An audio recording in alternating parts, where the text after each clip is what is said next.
Hey everyone, welcome back to FPL Fran. Today's video is going to be my Game Week 4 draft wildcard.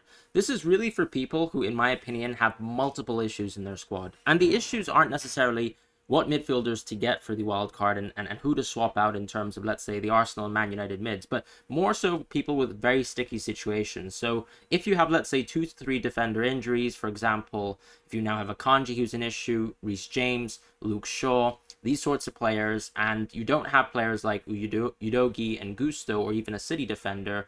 Let's say you want to change a goalkeeper. Let's say in the midfield you have Richarlison or Havertz and you need to fix them. And in the forward positions you've got someone like João Pedro. That's the only situation where if you have 4 to 5 of these sort of issues in your team and you haven't been able to address them yet, and you only have one free transfer for Game Week 4, then I would only consider wildcarding. Because the reality is, in my opinion right now in FPL, you have 8 to 9 midfielders that are fantastic. Let's just name them off now. You've got players like Diaby, Foden, Salah, Sterling, Maddison, Fernandes, Rashford, Saka, Odegaard. I mean, the list goes on. And the reality is you can only have 5 mids at one time. And unless your mids have looked absolutely horrific so far, I'm not talking in terms of points, but just in terms of in open play, in underlying stats, if they've completely unimpressed. So what's a good example? Havertz, I would say, Richarlison are good examples. But other than that, most midfielders have looked fantastic so far. Even someone like Eze, who hasn't really found his way towards points, still looks like a very, very good mid.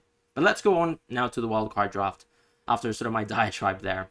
As far as the defense, what I would like to go with in the wildcard draft is to change my keepers up. I think we have the opportunity now that we know that Areola is the starter for West Ham to actually go for Areola as the keeper. We got some news from Fabrizio Romano today that Turner, unfortunately, seems to be, dealing with a little bit of threat in terms of his position because Nottingham Forest are actually looking to sign another keeper. But until that happens, I'm going to suggest going for a keeper rotation between Areola and Turner.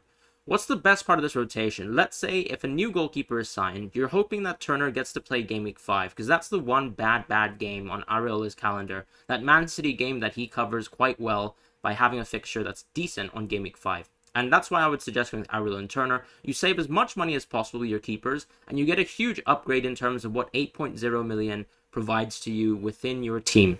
Areola so far has looked fantastic. We saw that in the Brighton game where he made a ton of saves, and we know that West Ham won't be dealing with such great offenses like a Brighton team. Brighton is effectively a top 4 offense, in my opinion, in the Premier League, and that's why, looking at the performance of Areola in that game, I've got a lot of confidence in him going forwards, because what was last year's 8.0 keeper rotation pair? It was just Ward and Iverson for this Leicester team that was actually one of the worst defenses in the league. West Ham historically have been close to mid-table and at the upper end of the bottom half anyway. So you're getting a huge upgrade here, and potentially even just getting Game Week 5 for Turner just improves this keeper partnership. Now let's go on to the defense. What I would have in the defense is to have Chilwell, Guardiola, Udogi, Burn, and Trippier. Now let's start with the Newcastle defenders first. The reason why I'm going with Burn and Trippier is because both Burn and Trippier present you a lot of value after Game Week 4. I wouldn't really be starting these Newcastle players in Game Week 4, but the idea is after Game Week 4, they have a lot of value because Newcastle have really good fixtures, and we have a lot of confidence in them being a top defense. Now, of course, they did capitulate, for example, versus Liverpool, and we also saw them lose versus City, but these are still 2 top offenses in the league. I wouldn't really be concerned about the fact that Newcastle had let goals slip versus these 2 teams, because going forwards, their fixtures are much better, and I have a lot of confidence in this team, even with the Botman injury. With the Botman injury, that's why I'm suggesting going for Burn. I just feel like his position in the team is probably going to be the most locked down, and until we really know exactly what's going on with Botman, you have some value here in Burn, knowing that he's a nailed Newcastle defender. Now, towards Chilwell, Guardiola, and Udogi, the whole point of these picks is really to cover Game Weeks 4 to 8 effectively. Game Weeks 4 and 5, you'll be able to play Chilwell, Guardiola, and Udogi. You can even, of course, play Trippier in Game Week 5. This is where you might consider, for example, dropping someone like Guardiola. It's up to you, though. I think Chilwell is fantastic for the runs ahead. We know Chelsea have just generally good fixtures from Game Weeks 4 to 8.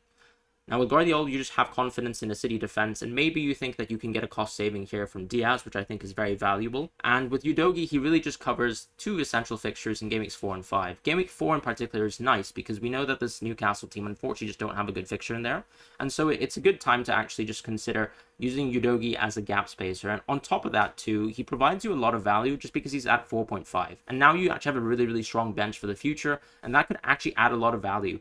What did we see from the previous game week? Some fantastic defenders from really cheap prices who are attacking fullbacks can provide you a lot of value in FPL. And this is why I've always advocated for going for strong benches in FPL, because more than often it actually helps you long term. So for example, in a game week like game week 4, where Arsenal have bad fixtures, United have bad fixtures, you can then play someone like Udogie, and you don't really feel too bad, because you've just spent an additional 0.5 million over someone like Kabore or Bayer, who we know play for much worse defenses, and the same sort of logic holds with Bulldog as well.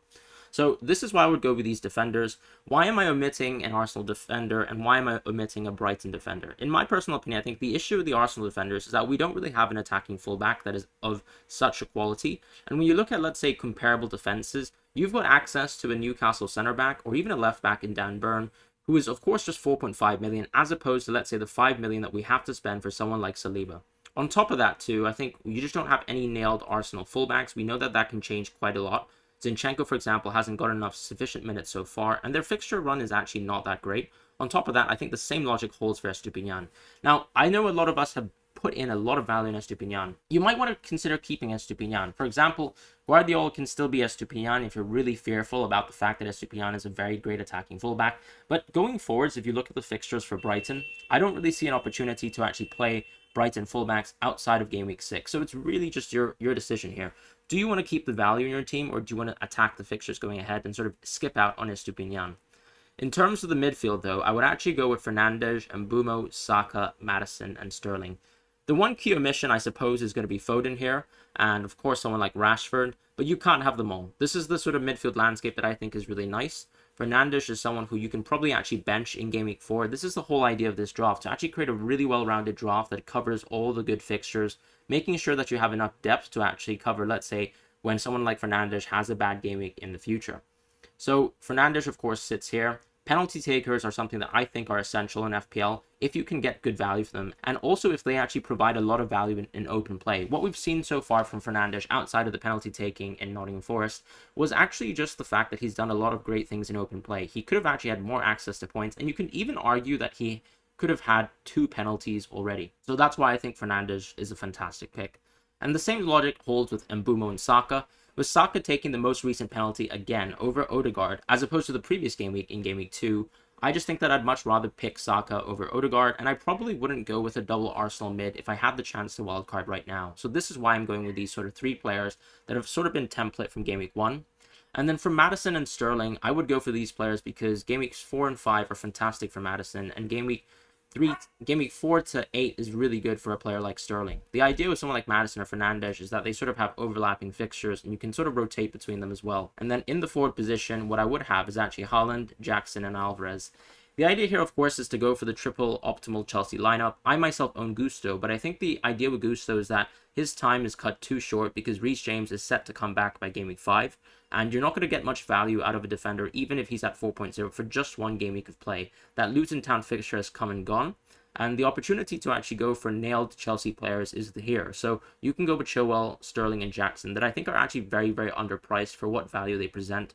They both have great minutes in terms of the attackers, and I'd be very happy to sort of keep them going forwards.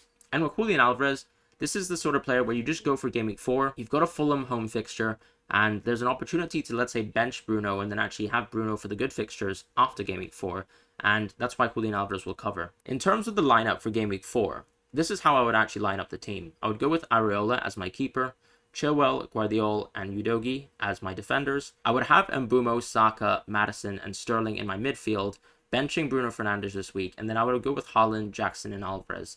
And this is exactly how I'd line up with a game week 4 wildcard draft. Obviously, as I said, you can't have them all. This is an opportunity to attack the fixtures ahead, but I would only consider the wildcard if you have major issues for your squad.